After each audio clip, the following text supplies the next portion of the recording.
Hello. I'm just... Oh.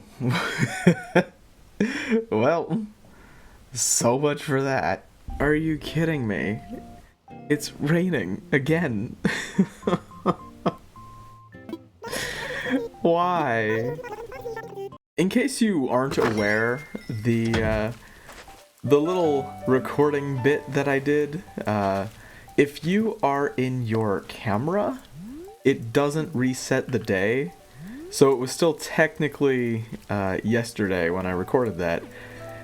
And then I left the camera app and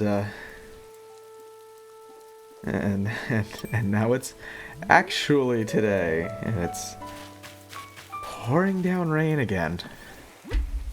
Fantastic. Which means it's another week of not demonstrating what the turnips do, which is really cool.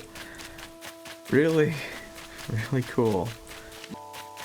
I'm also just gonna relocate trees a couple of times because that fruit thing is going to drive me insane. During all of that, you may have seen what we are going to be doing today, because I had to go into my inventory to pull out the bamboo trees. But first, I did clean off this edge a bit. I plan on doing a bit more, but I realized that I need a bit more planning in order to do what I want to accomplish. I think I'm going to have a really thin little water stream going up along this edge here. Don't know where it's going to go. Maybe it'll pool in this area here. I don't know. Everything is subject to change. I'm making everything up as I go along. But it is officially... Well, I don't think it's officially spring yet. I think it's technically still winter until the 20th or the 21st. I don't know how that all works.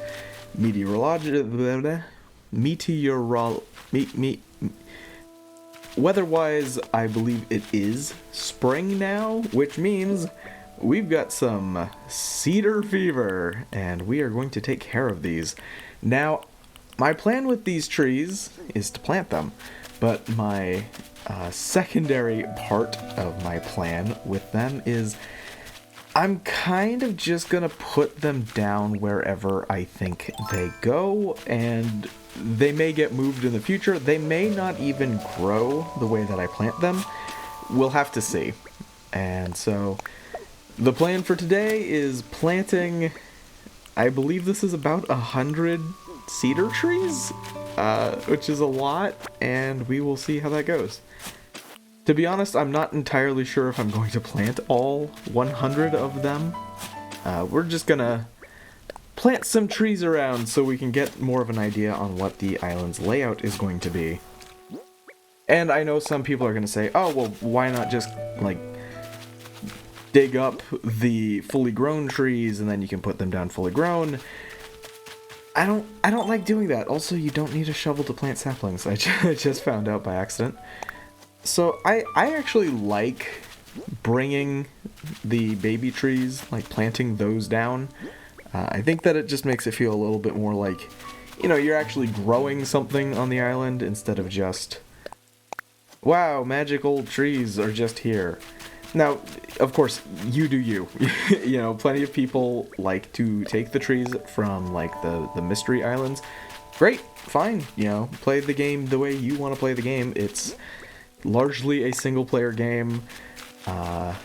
Don't feel obligated to do things the way that I think is more fun. Do things the way you think is more fun.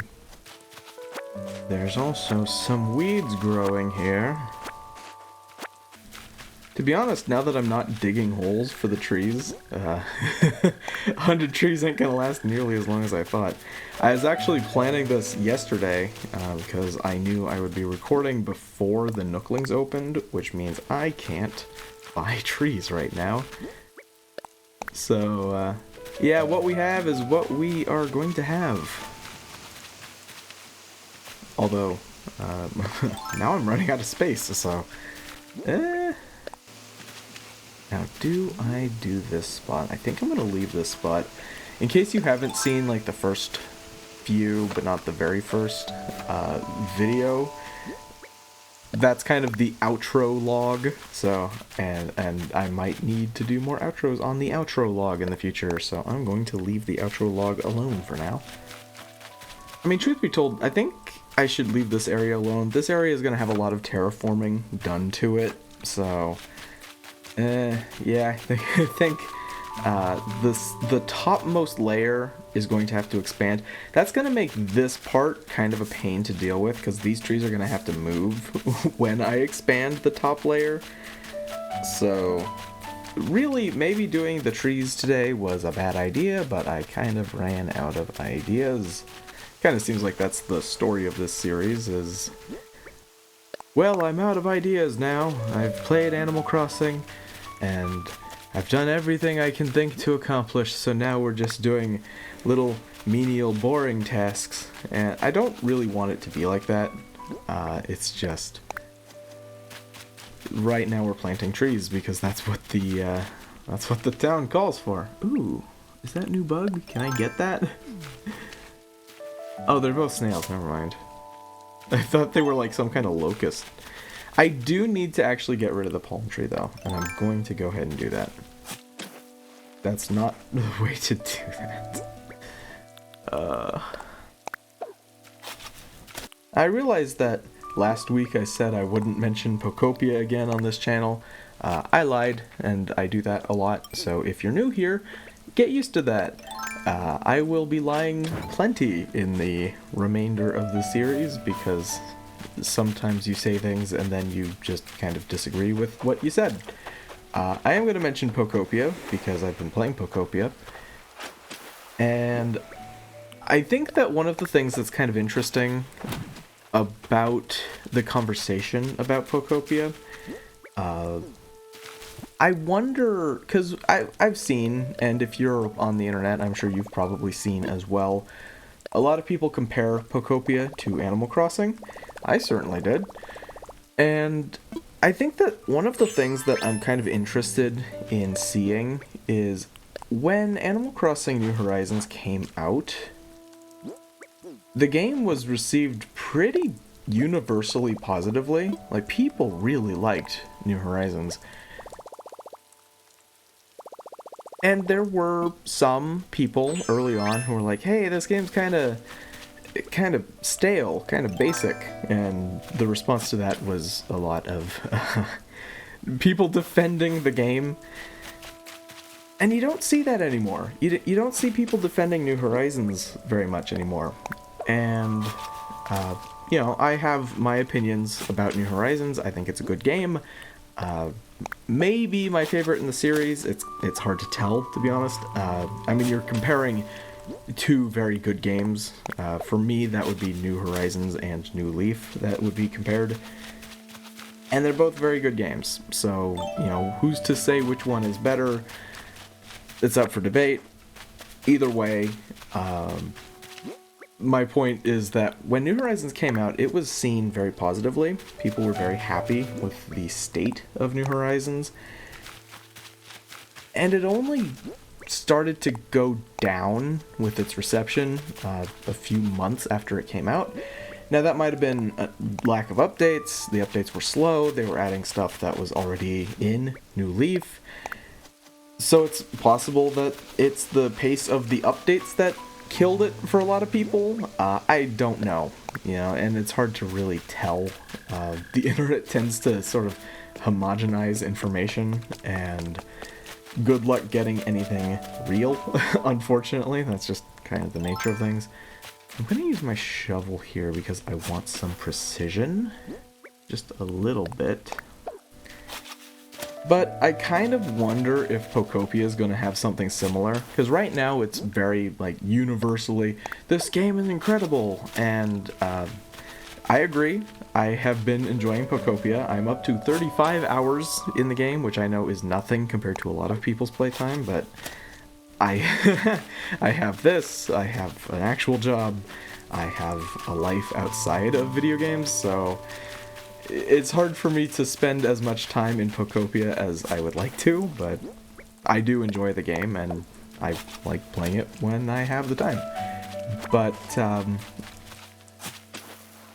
I can see the potential for, you know, Pokopia's scene right now is like this big system seller of a game. And I don't know that that's necessarily a good thing for its longevity, because I kind of feel like I don't see them doing like huge updates for it, for example. I think they will maybe do a few updates, maybe a DLC, but I don't see them doing like big Pokopia 2.0 update. Now we've added like Minecraft skins or whatever, and I think that once people are sort of used to the way that it works, you know, right now it's a new shiny game. It's very like it's trendy, you know, and so people are very positive about it.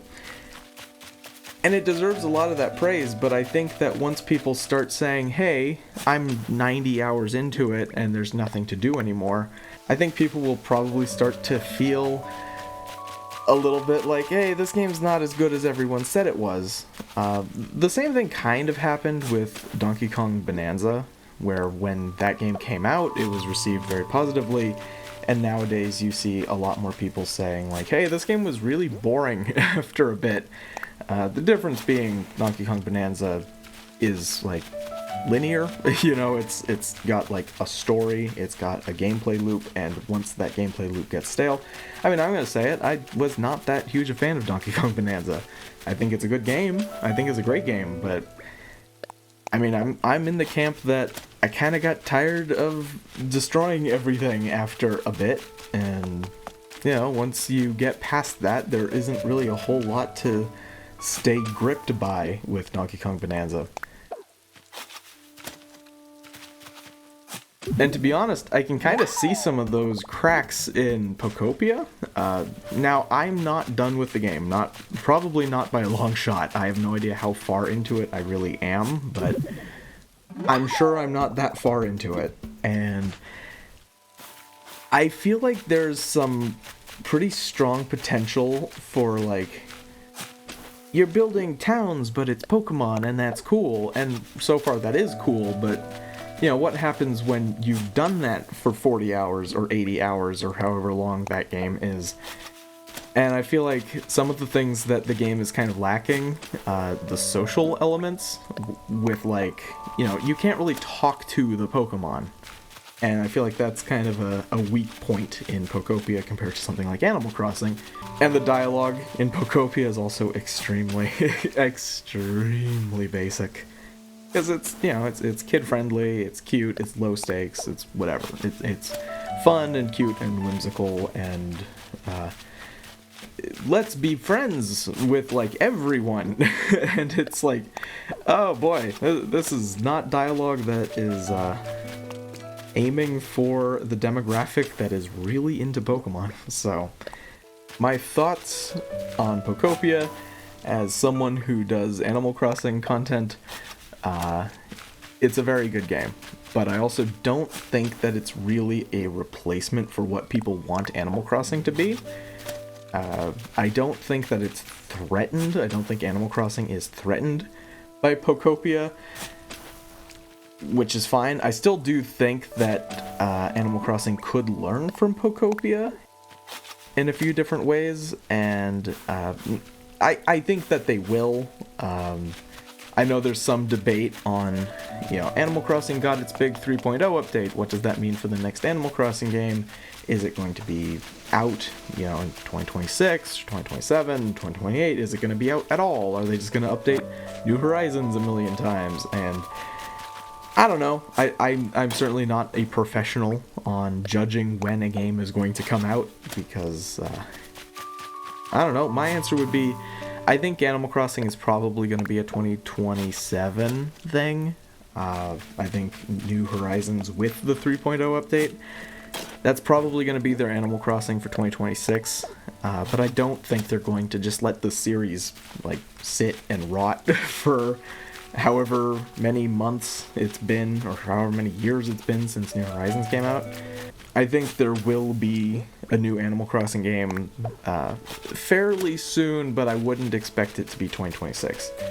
And I know there's also some debate on what is Nintendo's 2026 Christmas game going to be, and some people say it's 3D Mario. I don't think it is. Some people say it's going to be Zelda. Maybe. I don't know about Zelda quite as much. That one is a complete mystery to me. I have no idea what to expect out of the next Zelda game, be it a mainline game or a remake or whatever. I just don't think that their big Christmas game is going to be Animal Crossing.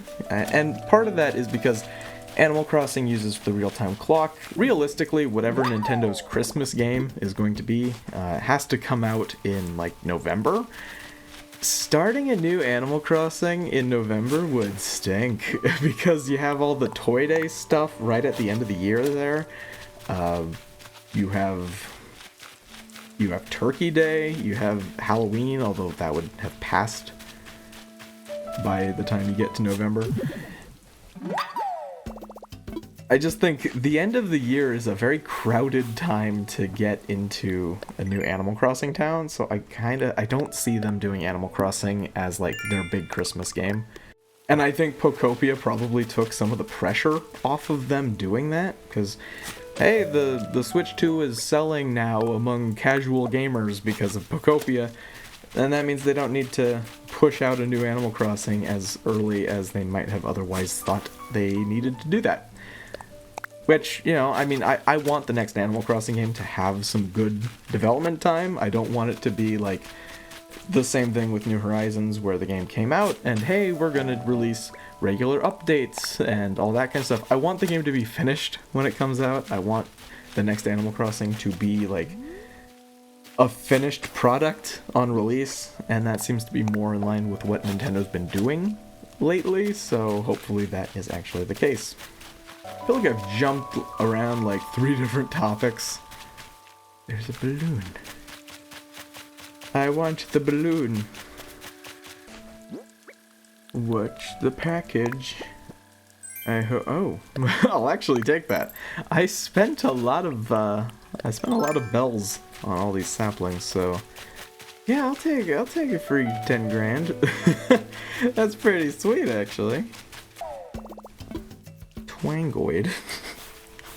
Sure, you're gonna get sold like the rest of them, buddy. Let's see. Mouth of the river can't be moved, so I'm not at risk of digging a tree here. Planting, they call that. I'm not at risk of planting a tree and then needing to move it for the river if I plant it right here. So that's pretty good. Now, I do want to point out, I planted a sapling up here. I said that way too early. This sapling I planted yesterday because I accidentally bought one too many saplings. There is a trick to keeping a tree at a smaller phase, essentially. And that trick is to plant another sapling behind it. Now, in this case, you can see the sapling behind it. If you let the tree in front grow another stage, it'll still be pretty small, but it'll be slightly bigger, and it will cover the sapling in the back. When you have saplings planted in this configuration, the one in front will stop growing, and the one in the back will never grow. So, if you plant it like this, then the front sapling will stay in its phase, whatever the phase it is you stop its growth at, and the back one will just never grow. So, if you want to keep a sapling looking small, that is a way to do that. And as far as I know, that's the best way to do that. Also, I might have said that wrong, but I think I said that correctly. And that is true of other saplings as well, not just cedar. So there's your useful fact for the video. Now back to planting trees and talking about Pokopia. I really don't know why I'm planting trees up here. Honestly, it's because I kind of ran out of space to plant trees. I will say my confidence in my town layout right now is really bad, but that's because I have things really badly laid out. I can't plant trees over in this area because I have all these houses here. So these guys are going to have to move, and I should honestly have thought about that before. I think maybe the next thing to do is large amounts of terraforming. Just extend this part out and then grow the top part. And then I also need to work on the river placements, because right now we've sort of reached a point where this neighborhood is a problem, and I need to figure out how to fix that problem. For now, let's plant some more trees. I mean, I will say at this point that I said earlier that I don't really like taking trees away from their islands and just sort of putting them in my town, because I feel like that's a little cheaty. I will absolutely be taking these ones out of the ground once they're fully grown. Become a golden cedar tree. That's totally a mechanic in the game. So yeah, once these guys are grown, they will be moved around to wherever I need them to be. So just because I'm being stupid with their placement does not mean that I will continue to be stupid with their placement. You know, I feel like there should be something else to say about Pokopia. Or just something else to say about something. Talked a lot about, like, next Animal Crossing stuff. What do you want to see in the next Animal Crossing game? Is that engagement bait? I think that's pretty good engagement bait. I hope to see marriage, because that's a can of worms they definitely want to open. You know, it's funny, that used to be a mechanic that I was like, oh, it'd be cool, because, like, Harvest Moon has getting married as a mechanic. It also has, you can only be the gender of the game you bought as a mechanic. I think they changed that with Harvest Moon. But back in the day, I will say, my first Harvest Moon game, I grew up really loving the Nintendo DS, and I still do, because I grew up loving it, so of course I still love it.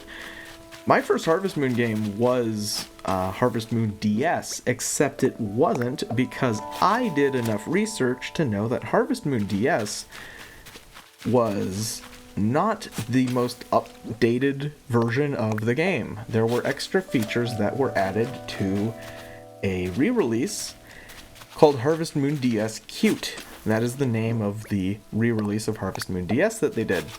The thing I did not know about Harvest Moon DS Cute is that Harvest Moon DS Cute forces you to play as a girl, and I am not that. So I don't have a problem with, like, playing as a girl in games, and that's not like a defensive thing. I genuinely don't care. You know, if a game is great and you play as a girl, fine. You know, it's just, in life sim games, I want to play as who I am. And but with Harvest Moon, you know, it's a life sim. And then I find out, oh, you can't, I don't believe you can marry the female candidates if you are playing as the female character in Harvest Moon DS Cute. Which is to say, the female marriage candidates aren't candidates in Harvest Moon DS Cute. They are only available in Harvest Moon DS. That's stupid. That's just really stupid. That in the old Harvest Moon games, you were stuck with, like, being male or female depending on the version of the game you got, and a lot of Harvest Moon games didn't even have a version. You were just stuck with whatever was available. I believe it was Harvest Moon Magical Melody. It got a it got a GameCube release, and then later got a Wii release. And if I'm not mistaken, the GameCube version, and please do not spread this like I'm saying facts, do research. I will try to do research and correct myself in the edit if I am wrong. So, here's the message on screen confirming if I'm right or not, and now I will say what I am right or not about. In the GameCube version, I believe you are stuck playing as a female. and in the Wii version you are stuck playing as male. I know you're stuck playing as male in the Wii version, because that's the version I played. I don't remember if the GameCube version worked that way or not. So, hopefully I'm right, and you already know if I lied. Either way, that whole thing is just, it's really stupid, and the way Harvest Moon is run nowadays, I wouldn't be completely surprised if it is still that way, or if maybe they've gone back and changed things and then changed it back, or whatever. Harvest Moon is just kind of a series of jank right now, which stinks. It's really, really unfortunate that it has gone that way. What the heck even got me on that topic? Oh yeah, marriage and Animal Crossing. Yeah, that's a can of worms that I don't think they will ever want to open, and it's a can of worms I don't think they ever necessarily should open. If they let you play as an animal, maybe. Otherwise, yeah, I think that's a can of worms they don't want to touch. And it's a can of worms that I don't think they could really touch with justice. Ooh. Oh, I think that's my first wand recipe, actually. I've seen shooting stars occasionally, but I've never seen Celeste, which is always disappointing because I want to bring up that I call her Space Hoot. It's like Space Suit, but she's an owl. Anyway. Truth be told, when it comes to new features in Animal Crossing, I kind of feel like my perfect next Animal Crossing is probably like a return to form, basically. I don't really want more of what New Horizons is. I know that people really got into the terraforming stuff, and that's great for people who want that. I feel like a lot of the fan complaints about New Horizons, they really come from the fact that Animal Crossing used to be a life sim. It used to be a game where you simulated some version of real life. And it's not really that anymore. It's a lot more build a town and that kind of aspect. And if you look back at the original Animal Crossing back on GameCube, quote unquote, it didn't have those same like town design elements. It was a life sim game, and I think that a lot of people want to see it return to its roots in that regard. And personally speaking, you know, I like New Horizons, and I don't want this to be like every episode I complain about some aspect of Animal Crossing, because it's just, that's boring. You can complain about anything, and that doesn't make you right. But I would like to see the next Animal Crossing game be kind of a return to live in a town rather than make a town. There is the question mark of, you know, oh, well, what about Animal Crossing on the GameCube? And I will say I may have talked about this in the past. I can't remember. But there's the idea of now that the Switch 2 has GameCube, and I'm interested in the idea of them putting the GameCube version of Animal Crossing on Switch 2 online. I don't know how well it would work. I would say probably not very well. I wouldn't be entirely surprised if they did a remaster where, like, you know, Pikmin 1 and 2, Metroid Prime, those games got remasters on the Switch. I could see them doing something like that for Animal Crossing on the GameCube, just because it would be kind of tricky to emulate because of things like the sleep mode on the Switch 2, other things about the Switch 2, just things that Animal Crossing was never really designed to be able to handle. I could see them doing a remaster to make it so that it can handle those things, but I have no idea. That's, it's a duplicate recipe!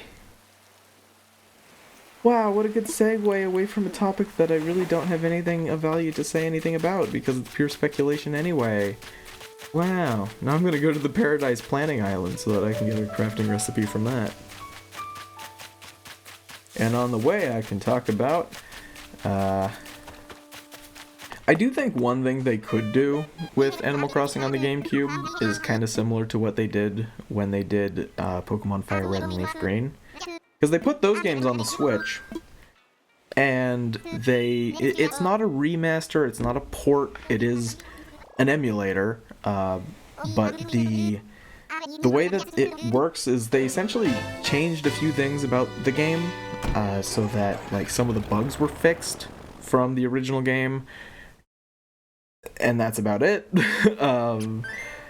But I could see them doing something like that for a port, whatever you want to call it, a release of the GameCube Animal Crossing game on the Switch 2 maybe, I don't know. But that all kind of hinges on whether or not they even want to get the GameCube version of Animal Crossing onto modern hardware. Who knows, honestly. I have that one as well. Oh no. I think I should have one more crafting recipe I can get without spending like Nook Miles or anything. But first I'm going to check out the gift shop because I want to buy nice furniture. Uh-oh. Another app for my phone. As if every single store in real life didn't already have an app. Room sketch? I didn't... How did I not have that? Yeah. Okay. Great. Yeah. Okay. Wow. You know, when I was a kid, the idea of downloading a new app for my phone was like, yes, a new app for my phone. Although when I was like a young kid, I mean, you go back to young, I didn't even have like a cell phone, including a flip phone or a dumb phone or whatever. I mentioned this earlier in a previous episode. My first phone was not a smartphone. My first cell phone had a slide-out keyboard. And later on, a few years later, that's when smartphones started to take off. And I didn't have one. You know, I didn't have an iPhone. I didn't have an Android phone. Android was a thing, and it was kind of the default for people in my way of life, you know, was using an Android phone because iPhones were expensive. You can get Android phones for much, much cheaper. So my first smartphone was an Android phone. But before that, before I had my first smartphone, I would go to the Amazon App Store website on my computer, and they would basically let you demo apps on the Amazon App Store website. And that's how I would basically experience a smartphone, was playing with what was essentially an Android emulator on the Amazon website. And back then it was like, oh, I get to play with Android features on my computer, and nowadays, yeah, just use your phone. The idea of smartphones used to be so fun and freeing and riveting, and now it's so drab and boring. I will say that I have been, you know, this is an update for a previous topic. First off, what is sherry crafting? Yeah. I'm sorry, Sherry, I've been busy with other things. What are you making? Is it another repeat? I don't think so. Okay, good. It is a new recipe. Yeah, let's do this. Sick. So I had mentioned in a previous episode that I was doing like iPod stuff, working on basically trying to de-smartphoneify my life, and I will say two things. One, I feel still pretty strongly about that being a good idea, and two, it is really, really hard to do that, especially because when you want to, like, function in society and be a modern adult and not a basement-dwelling psychopath who plays video games all day and nothing else, you gotta do what society does, and sometimes that's just not very compatible with the dumb phone way of life.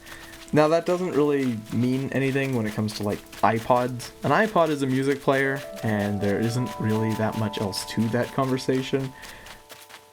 It's more so just a matter of, hey, it's really hard to buy CDs of certain bands. It's hard to even find stores that sell CDs. And I just don't really... I don't like ordering CDs online. To me, I know that that's a stupid thing. That's a me problem. But it's a me problem. Yeah, let's go ahead and spend some Nook Miles and get a crafting recipe. Oh look, he's using a smartphone because that's the way things work. But also the problem is that... See, I think that one of the things that we all kind of feel when it comes to, like, smartphone fatigue is boredom. I think a lot of us are bored of the way that smartphones work, and there certainly is some level of we just don't like the way that we are required to use them. And that's certainly fair, but I think that for me, one of the things is I don't like the dependence on smartphones. I also don't like how, you know, you go back to like 2010 and the world of smartphones was freeing. It was, oh, these new things you can do with a phone, and it's super cool, and it feels like the future. And the way that phones are nowadays is so streamlined to the point that, you know, no one experiments anymore. You know, back in the day we had Android doing weird things and Windows Phone doing stupid things, but, you know, interesting things, even if it didn't take off. I don't think that's because the operating system was bad. I think it's because Microsoft is bad. And the problem now is that Apple's doing Apple things and Android is doing Apple things, and when that means that there's a grid of apps and every app has the same color scheme of icons and the same UI design, it just kind of feels stale and boring. And, you know, that stale and boring, it helps in some ways, but it also makes things stale and boring. And also, a lot of these apps that are stale and boring are also tracking your data and etc. You know, it's just, it's hard to be excited about technology when technology is kind of synonymous with stupid. It's not a fun field right now. And I've been kind of trying to make my phone a little bit less simple, essentially. I've been looking into doing like certain things with widgets and different things with like automations and stuff like that. To be clear, and you know, you can do things with any phone operating system.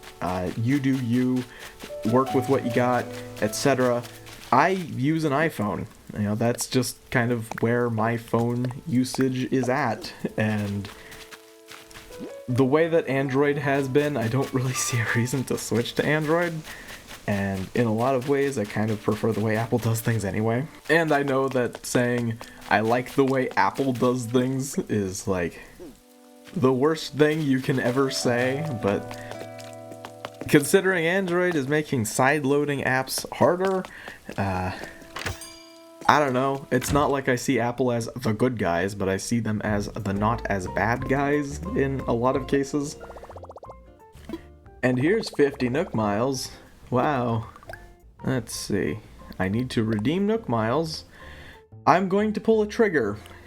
As soon as I redeem this app... It's not an app, it's a crafting recipe.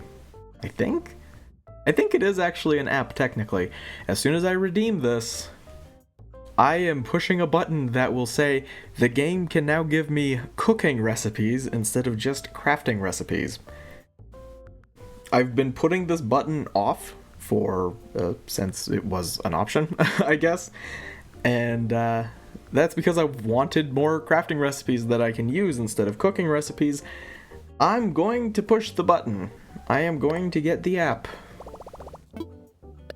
And now now comes the cooking recipes. Because I just, I got 2 duplicate recipes without it, so I kind of feel like, yeah, I'm sort of pushing the boundaries on the recipes that I can get organically. Now, that being said, I am actually going to do a trick that I mentioned in the past, which is inviting someone to camp on stupid, rainy, stupid island. I picked cheese. Oh. Yeah, that's because you timed out on me. Don't do it, Bree. The island stinks today. So, personally, my stance on the smartphone wars is you do you, but my stance is also... It's kind of interesting trying to make my phone more interesting and less, like, monotonous and boring and just drab. It's also a very slow process, and it's also a really... kind of sad process in a couple of ways. And as soon as I get a recipe from Bree, I will talk about what I mean. Unglazed dish set. Okay. Yeah, let's see. I think it is a new recipe, based on the fact that she's giving me the recipe. But do I have what it takes to make that, is the question. The thing that irritates me about the whole, like, making my phone interesting thing is there are communities online, which is a fun word for subreddits. Unfortunately, everything's just a subreddit. It's either a subreddit or a Discord server, and I don't really like either option all that much, but that's what you get. And there is a subreddit called, I believe, iOS setups, and to me that subreddit is it's perfect for, getting inspiration for what other people use and what other people do with their iPhones to make their iPhones a little bit more interesting and not the same as everyone else, except every single one is just minimalism. Every post on that subreddit is just someone doing something with minimalism. And it's like, that's just, it's fine, it looks good, but it's boring. It's not interesting, it's not personalized, it's just a new flavor of flat design. And a lot of them, and this is the thing that really annoys me, more than it maybe should, but I don't know, I think I'm irritated an appropriate amount. The amount of AI that's in it, man. Like, every time someone posts their iPhone home screen, there's always ChatGPT, there's always an AI-generated background, there's always AI-generated icons, and it's just... Oh, it's so disappointing. It's such a disappointing subreddit. And, there isn't really a moral to that. It just kind of stinks, because I feel like a lot of people are interested in making their phones more unique and more customized, and I think that's really cool, and it's a fun project. But it's also really hard to get inspiration when the other people who are interested in doing it are not held to the same standard that I am, and I know that makes it sound like, I think very highly of the way that I do things and everyone else is doing it wrong. What I mean by that is they have a certain standard of doing what works, and my standard is, where my morals are, and their morals are in a different place. And maybe that's what I should say, is their morals are different rather than their standards are different, but I don't know. That's also kind of a place where I kind of have an irrational anti-AI mindset, so whatever. And when I say I have an irrational anti-AI mindset, what I really mean is, to me, it's very rational.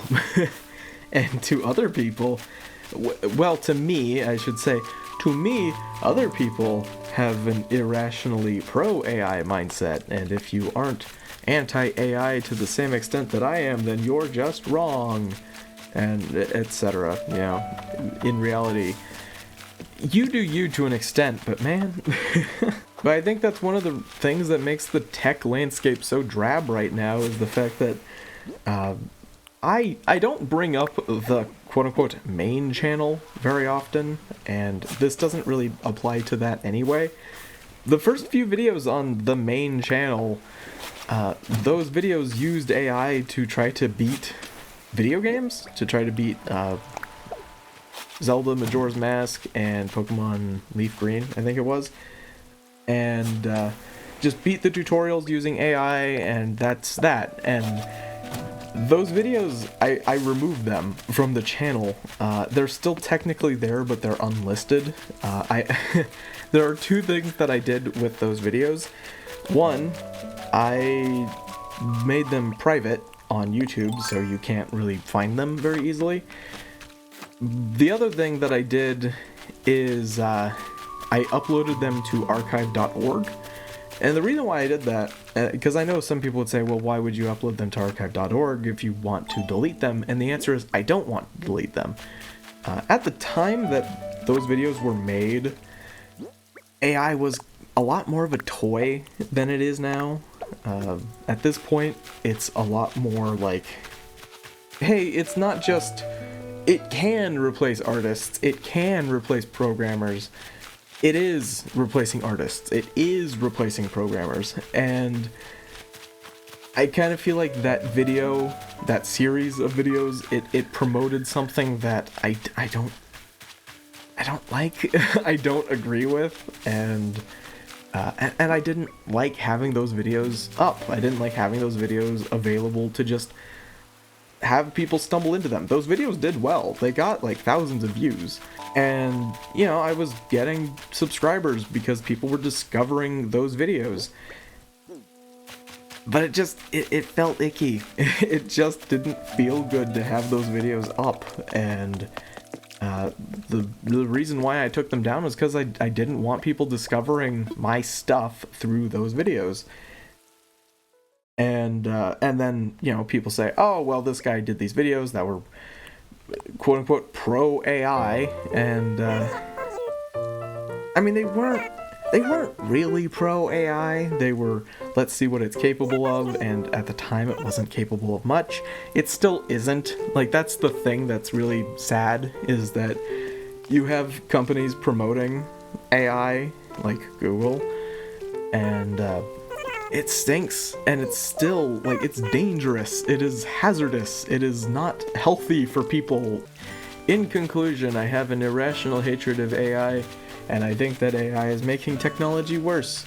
And I greatly dread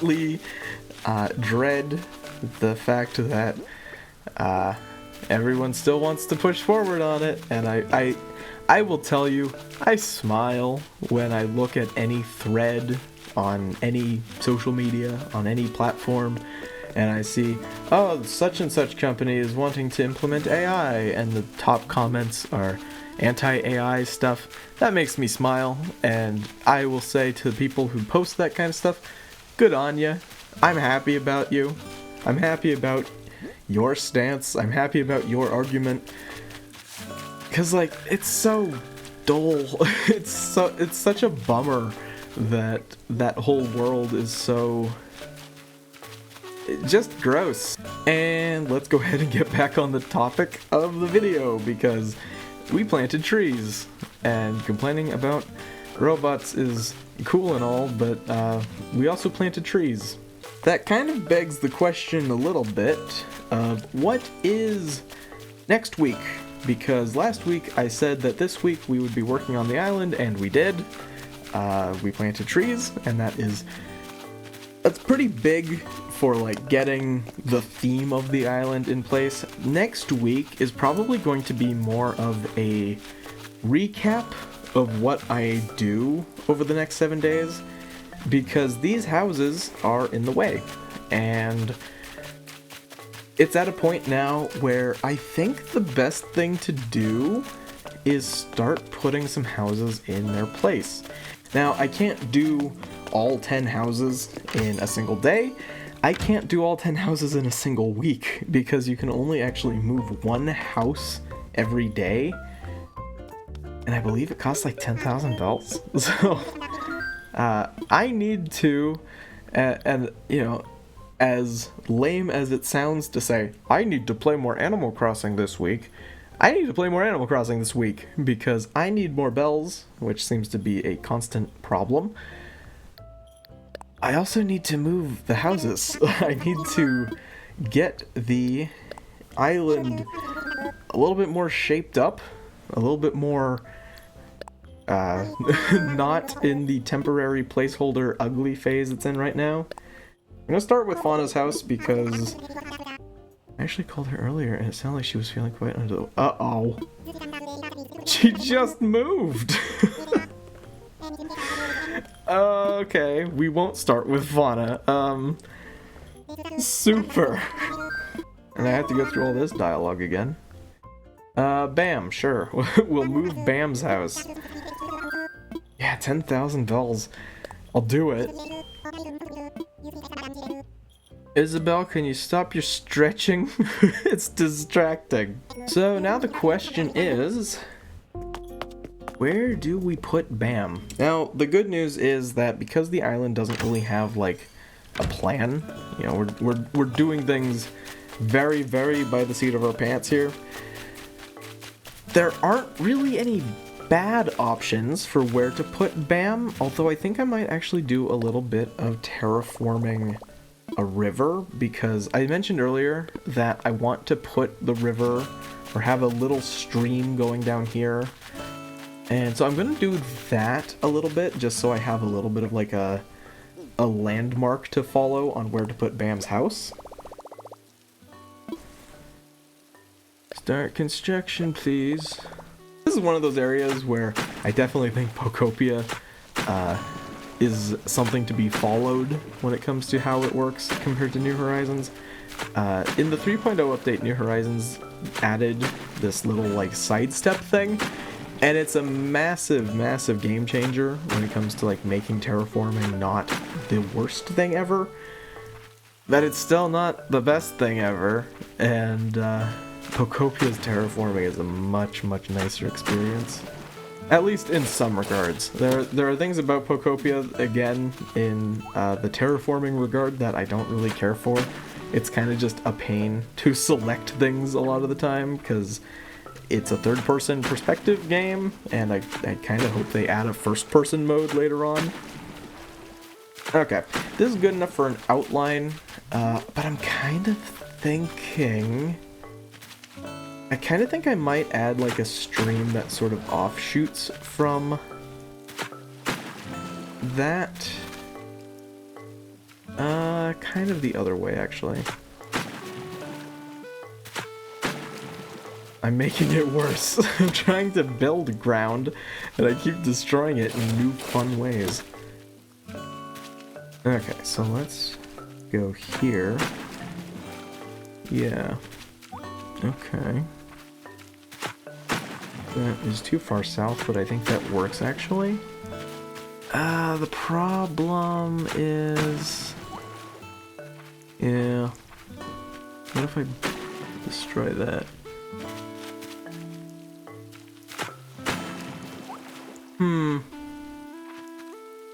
See, if I build here, it's gonna complain, because there's... No, never mind. Okay, that tree just won't grow now, I guess. Yeah, see, this part of the river, I think I mentioned this in an old video at this point, but this part of the river is going to stretch south. So I could actually have this part basically line up with this and have this little stream sort of feed into the river there. So I think if I put Bam's house up here, that would be pretty good. Yeah, we'll go with that for now. And if I'm horribly mistaken, then I'm horribly mistaken, and we will find that out next week. Yeah, we're getting to the point where I have to start making some, like, notable changes to the island, and that means that we are opening ourselves up to some mistakes. It's entirely possible that what I'm doing right now is going to make my island really unpleasant to look at, and this might be unpleasant to look at for quite a while, because Well, I'm doing some experiments, essentially, and we will have to see how the experiments go. So, you know, I'd love to say like, oh, well, trust the process, you know, it's gonna be ugly, but don't worry, it'll be pretty later. I don't have much faith in that, to be totally honest with you. I would love to say, yep, I know what I'm doing. We'll get the, oh dear, oh. Anyway, I would love to say like, oh, I know what I'm doing. Trust the process. It'll be fine. But I'm sure there are people who you could consider professional Animal Crossing players. Evidently, I am not one of them because I keep messing up the terraforming. But I am definitely, I'm definitely not a professional Animal Crossing player. Okay, stand here, destroy that. There we go. Maybe I am a professional. Oh dear. The problem right now is I'm trying to make the stream do a diagonal, and it's not going well. Because like the thing is, you're never gonna get a diagonal that is the same thickness as like the rest of the river. So like I want this to be a one wide kind of thing, and it's not gonna do that. It's just not, like once you get down here, I want it to be a nice smooth diagonal, and it's not one wide anymore, it's like 1.5 wide. Oh well, kind of has to be the answer, unfortunately. That being said, I don't really like how it just kind of matches up here. Now this part of the river is going to be so completely renovated that I probably shouldn't even worry about it right now. But I'm worried about it right now, so I'm gonna fix it.